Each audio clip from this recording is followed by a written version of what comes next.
Hello প্রিয় বন্ধুরা, কেমন আছো? আশা করি সকলেই ভালো আছো। আবারও চলে আসলাম নতুন একটি গল্প নিয়ে। গল্পটি শেষ পর্যন্ত শুনলে তোমাদের দাঁড়িয়ে যাবে।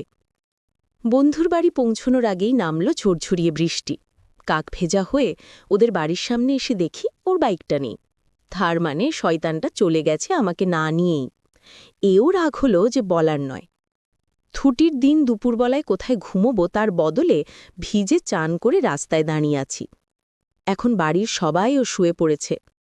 ডাকাডাকি করলে কপালে বিস্তর বকাঝকা আছে। দুপুরটা এখানেই কাটাতে হবে। এই বাড়িতে রাহুল ছাড়াও ওর দিদি অপর্ণা থাকে, আর ওদের কাজের লোক পূর্ণিমাদি। নাম ধরে বেশ কয়েকবার ডাকাডাকি করলাম, কিন্তু বোধহয় বৃষ্টির জন্যই কেউই বেরোল না। রাহুলের ঘরে ঢোকার একটা রাস্তা আছে বাড়ির পিছন দিয়ে। দরজা খুললে না দেখে বাধ্য হয়ে ওই পথ দিয়ে বাড়ির পিছনে গেলাম। যদিও এখন একেবারে চান করে গেছি, কিন্তু বৃষ্টিটা এখন মন্দ লাগছে না। রাহুলদের পিছনের দিকের বারান্দার ছাদটা টিনের, তার উপর বড় বড় বৃষ্টির ফোঁটা পড়ে একটা অদ্ভুত সুন্দর শব্দ হচ্ছে। সরুগলি পেরিয়ে কলঘরের পাশে এসেও ডাকলাম, কেউ সাড়া দিল না। উঠোনটা পেরিয়ে বারান্দায় উঠেই যা দেখলাম তাতে চক্ষু চরক বাজ হয়ে গেল। অপর্ণাদি কলঘরে বসে কাপড় কাচ্ছে। বৃষ্টি আর কলের জলের শব্দে বোধহয় আমার গলা শুনতে পাইনি। একটা সুতোও নেই, জুড়ে বিন্দু বিন্দু জলের ফোঁটা, ভেজা চুল ছড়িয়ে আছে পিঠময়। কয়েক মুহূর্তের দেখা, কিন্তু তাতেও লাল সুতোর মাদুলি আর পায়ের কালো চুলের রাশি আমার চোখ এড়াল না। হঠাৎই অপর্ণাদির চোখ পড়ল আমার উপর। বিট্টু, কি করছিস সেখানে? লাফিয়ে উঠে আড়ালে চলে গেল অপর্ণাদি। আমি চোখ নামিয়ে নিলাম। আমি এখুনি এসেছি। আমি অনেকবার ডাকলাম, কেউ সাড়া দিল না, তাই। গলা কাঁপছে আমার। ওখানে দাঁড়িয়ে আছিস কেন? ভিতরে চলে যা। আমি পুরো ভিজে গেছি অপুদি। তাতে কি? জামা প্যান্টটা ওখানে ছেড়ে ভিতরে যা। ঘরে তোয়ালে আছে, নিয়ে নে। ভয় নেই, ভিতরে কেউ নেই। একটা কথা ছিল কি, আমি একবার ভিতরে আসব? সারা গায়ে ধুলো লেগে আছে। আয়। কিছুক্ষণ চুপ করে অপর্ণাদি বলল। আমি আস্তে আস্তে কলঘরে ঢুকলাম মাথা নিচু করে। চৌবাচ্চা থেকে জল নিয়ে ঝাপটা মারলাম মুখে। তারপর ঘুরে বেরিয়ে আসার মুখে অপর্ণাদির গলা শুনলাম, ও কি হলো? ভালো করে ধুয়ে নে গা হাত পা। এখানেই ছেড়ে রাখো, আমি ধুয়ে দিচ্ছি। এবার যেন অজান্তেই তাকিয়ে ফেললাম অপুদির দিকে। একটা ভেজা আগেকার ঢাকা। তাতে ঢেকেছে বটে, কিন্তু আকর্ষণ বেড়ে গেছে কয়েকগুণ। ভেজার কারণে আরও স্পষ্ট হয়ে উঠেছে। কি হলো?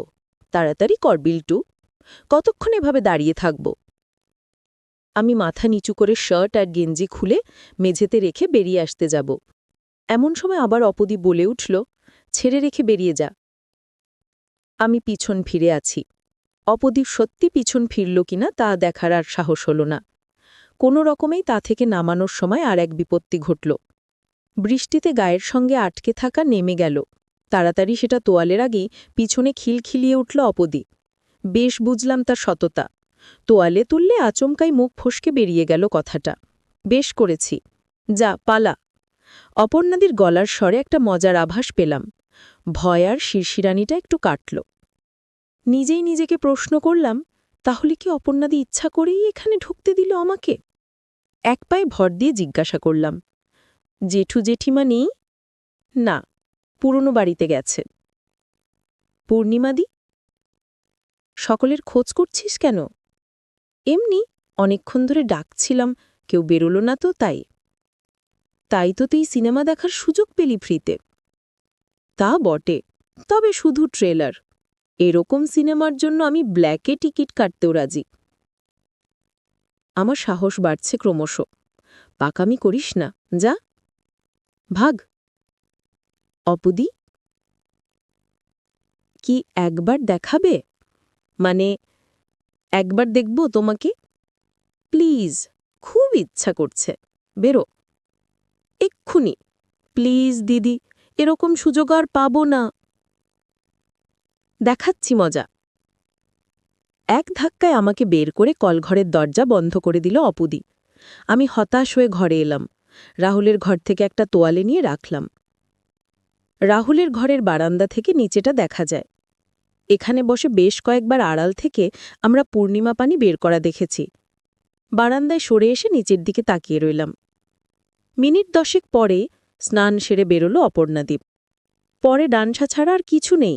ওইভাবেই উঠোন পেরিয়ে পিছনের দিকের দরজাটা বন্ধ করে উপরে উঠে এলো। আয়নার সামনে নিচু হয়ে বসল অপুদীপ। আমি পাউডারের কৌটো ফেকে হাতের তালুতে পাউডার ঢাললাম, তারপর অপুদীর পিঠে দিলাম। আমি আস্তে আস্তে হাতটা নামালাম। তোয়ালেতে আটকে যাচ্ছে অপুদীপ। অপদি কিছু না বলে তোয়ালের গিঁটটা খুলে দিল, তারপর আমাকে ঠেলে সরিয়ে উঠে দাঁড়াতেই তোয়ালেটা শুকনো পাতার মতো খসে পড়ল। দেখবি বলছিলি না? দেখ। কি দেখব বুঝে উঠতে পারছিলাম না। এত কাছে, একেবারে অপর্ণাদি। সব কেমন গুলিয়ে গেল, যেন নিজের গায়ে চিমটি কেটে দেখতে ইচ্ছা করছে স্বপ্ন দেখছি কিনা। চোখের সামনে একজন দেখাচ্ছে, ভেবে পাচ্ছিলাম না কি করব। থরথর করে কাঁপছে সারা শরীর, চোখ সবকিছু দেখতে চাইছে, কিন্তু কেন জানি না সাহস করে উঠতে পারছি না। কি হলো? দেখবি না? নরম গলায় বলল। তাকা, তাকা বলছি আমার দিকে। আস্তে আস্তে চোখ তুললাম। অপদিকে ভীষণ লাগছে সেটা বলাই বাহুল্য। টানা টানা চোখ, জোড়া ভ্রু, সব মিলিয়ে অনেকটা দক্ষিণী সিনেমার নায়িকাদের মতো দেখাচ্ছে। ভেজা চুল ছড়িয়ে আছে চুলের মধ্যে, ঘাড়ে কাঁধে এখনও জলের ফোঁটা লেগে রয়েছে। অপদের চোখে চোখ পড়তেই চোখ নামিয়ে নিলাম নিচের দিকে। এবার আমি সরাসরি দেখতে পাচ্ছি অপদির গায়ের রঙের তুলনায় বেশ পরিষ্কার, তবে তার দক্ষিণী নায়িকাদের মতো বেশ বর্ণ নয়, যেন অনেকটা মাধ্যাকর্ষণকে উপেক্ষা করে আকর্ষণ করছে আমাকে। অপদির গলা শুনে সম্বিত ফিরল। তাকালাম ওর মুখের দিকে। কিরে, বললি না তো? কেমন? খুব সুন্দর। একটু ধরব? পারমিশন নিচ্ছিস? যদি দাও। আমার মাথার চুল ধরে অপদি বলল, ওরে বাঁদর, ধর, যা খুশি কর। বুঝিস না নাকি কিছু? আমি আর থাকতে না পেরে 2 হাতে দুটো ধরলাম। এ মনে হলো পিছলে বেরিয়ে গেল বুঝি। বসে বেশ জোরে চাপ দিয়ে ফেললাম। অপদি বলে উঠল, আস্তে বিল্টু, সরি, অনেক সময় আছে, তাড়াহুড়ো করিস না, তাহলে তোরও ভালো লাগবে না, আমারও না। আমাকে বিছানার কাছে নিয়ে এলো অপদি। তারপর একটা আমার ততক্ষণে কলা গাছ। এবার বিছানায় শুয়ে পড়ে ও বলল, নে, যা, দেখবি, দেখো। আমি এবার নিচে মনোনিবেশ করলাম। নিচ থেকে নেমে এসেছে হালকা চুলের রেখা, সেটা নিচে নেমে বেশ ঘন জঙ্গল তৈরি করেছে। আমি হাত দিয়ে ওর মধ্যে বিলি কাটতে লাগলাম। অপর্ণাদি নড়ে ওঠে শক্ত হয়ে গেল। মেঘলার জন্য ঘরে আলো কম, তাছাড়া জানালা পর্দাগুলো টানা, তাই বিশেষ কিছু দেখতে পেলাম না। আন্দাজে আরও গভীরে নিয়ে গেলাম। এতদিনের ফিল্ম আর ম্যাগাজিন দেখার অভিজ্ঞতার সঙ্গে মিলিয়ে আন্দাজ করার চেষ্টা করছিলাম। নামলাম নরম একটা সুড়ঙ্গের মধ্যে। অপদি চোখ বুজে ফেলেছে, শ্বাস পড়ছে ঘন ঘন। বেশ বুঝছি ও খুবই এনজয় করছে। তাড়াহুড়ো করার কোনো মানে হয় না। আমি এবার আমার নাম ইয়ামিয়াম। ভালো লাগছে অপদি? হুম? কি, বাথরুম এখন? প্লিজ। খুব জোরে পেয়েছে। এখন নিচে নামতে হবে না, এদিকে আয়। বাধ্য ছেলের মতো অপদিকে অনুসরণ করলাম। বারান্দার এক কোণে পাল্লাটা খুলে দিল। বলল, এখানে করে নে, বৃষ্টিতে ধুয়ে যাবে। বারান্দার এদিকটা গাছে ঘেরা, তাছাড়া বৃষ্টির জোরে এখন চারদিক সাদা হয়ে আছে। গ্রিলের ফাঁকে দিয়ে না সাবল গুলিয়ে দিলাম। হঠাৎ পিঠে নরম কিছুর দেখলাম, পিছন থেকে আমাকে ধরেছে অপদি। ও কি রে? আমি আকর্ষণীয় তো? ভালো লাগলো দেখে? খুব। বো, কোনো ক্রমে বললাম আমি। তারপর থেকে আমরা এখনো উঠিনি।